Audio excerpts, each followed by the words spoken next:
I don't want a ceasefire. I don't want a ceasefire. You're not in a good position. You don't have the cards right now. You're gambling with World War III. Wait a minute. No. You've done a lot of talking. And what you're doing is very disrespectful to the country, this country.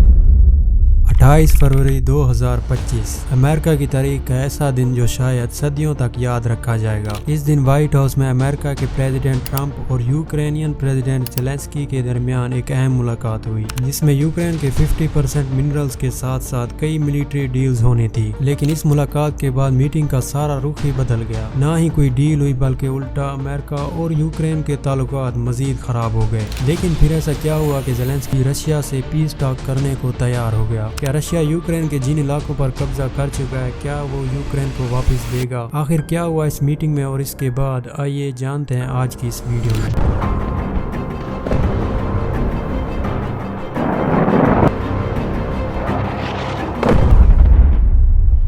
इसको समझने के लिए हमें थोड़ा पीछे जाना होगा। 20 जनवरी 2021 को जो बाइडेन एडमिनिस्ट्रेशन पावर में आती है और इसके अगले साल ही 24 फरवरी 2022 को रशिया यूक्रेन के ईस्टर्न रीजन में इन्वेजन कर देता है और धीरे धीरे अपनी टेरिटरीज को आगे बढ़ाता है। इससे पहले रशिया 2014 में यूक्रेन के क्रीमिया पर कब्जा कर चुका है। इस हमले में यूक्रेन के साथ अमेरिका और पूरा यूरोप खड़ा हो गया और यूक्रेन की पूरी मदद की गई। लेकिन इसके बावजूद रशिया धीरे धीरे यूक्रेन के काफी इलाकों पर कब्जा करता गया। अगर अभी की बात की जाए तो 11 मार्च 2025 तक रशिया यूक्रेन के डोनेट्स्क, लुहांस्क और साउथर्न यूक्रेन के कुछ इलाकों पर कब्जा कर चुका है। बात करें यूक्रेन की तो यूक्रेन ने रिस्पॉन्स में अगस्त 2024 में रशिया के शहर कर्स्क पर सरप्राइज अटैक किया था और लगभग 1000 किलोमीटर अंदर तक अपना कब्जा बना लिया था। हालांकि यूक्रेन ने अमेरिका और वेस्टर्न अलाइज की मदद से रशिया को काफी टफ टाइम दिया, लेकिन ऐसा ज्यादा देर तक नहीं चला। फिर अमेरिका में 2025 के नए इंतखाबात में डोनाल्ड ट्रंप जीत गए और 20 जनवरी 2025 को ट्रंप अमेरिका के प्रेसिडेंट बन गए। ट्रंप शुरू से इस जंग के खिलाफ रहे, इसलिए ट्रंप ने इलेक्शन से पहले ही बहुत बड़े बड़े दावे किए थे। उन्होंने कहा था अगर वो प्रेसिडेंट बन गए तो सिर्फ 24 घंटों में रशिया यूक्रेन वॉर रुकवा सकते हैं।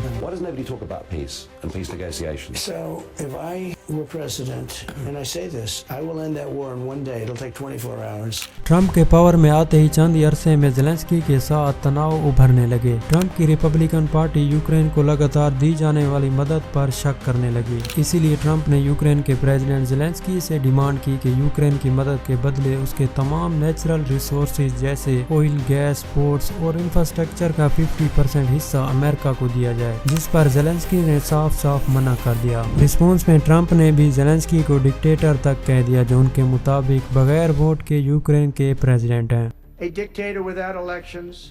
Zelensky better move fast or he's not going to have a country left. Gotta move fast. इस बढ़ती कुशीदगी के बाद 28 जनवरी 2025 को ये मीटिंग रखी गई, जिसका मकसद यूक्रेन के नेचुरल रिसोर्सेज और मिलिट्री एड पर बातचीत और दस्तखत होने थे। मुलाकात का आगाज तो काफी अच्छा रहा, लेकिन धीरे धीरे सिचुएशन चेंज होती गई। जेडी वेंस ने जेलेंस्की से कहा तरक्की का रास्ता शायद डिप्लोमेसी में है, तो जवाब में जेलेंस्की ने कहा पुतिन 25 बार सीज फायर को तोड़ चुका है।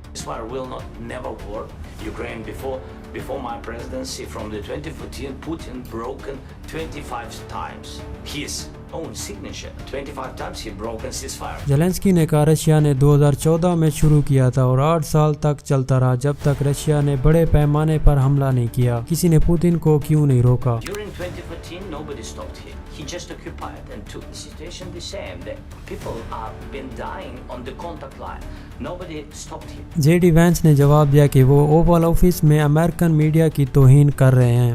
Mr. President, with respect, I think it's disrespectful for you to come into the Oval Office and try to litigate this in front of the American media. इस वक्त तक meeting मजीद intense होती गई। इस पर ट्रंप भड़क उठे और ट्रंप ने कहा हमें मत बताओ कि हमें क्या फील होगा। ट्रंप ने कहा जंग में आपकी पोजीशन अच्छी नहीं है और आप लाखों लोगों की जिंदगियों के साथ जुआ खेल रहे हो। जो मुल्क आपके साथ खड़ा है आप उसकी तौहीन कर रहे हैं। You're in no position to dictate what we're going to feel. You're gambling with the lives of millions of people. You're gambling with World War III. And what you're doing is very disrespectful to the country, this country. It's back to you. थोड़ी देर बाद Trump ने इस meeting को यहीं रोक दिया और अपने एडवाइजर से कहा ज़ेलेंस्की बातचीत करने के मूड में नहीं है, तो जब वो इसके लिए तैयार होंगे तो वो दोबारा आ सकते हैं। इस मुलाकात के बाद ट्रंप ने यूक्रेन को दी जाने वाली सारी मिलिट्री एड और इंटेलिजेंस सपोर्ट रोक दी, जिसका यूक्रेन को भारी नुकसान उठाना पड़ा, क्योंकि यूक्रेन रशिया के 2022 के हमले के बाद पूरी तरह से इंटरनेशनल एड पर डिपेंड हो गया था, जिसमें सबसे बड़ा हिस्सा अमेरिका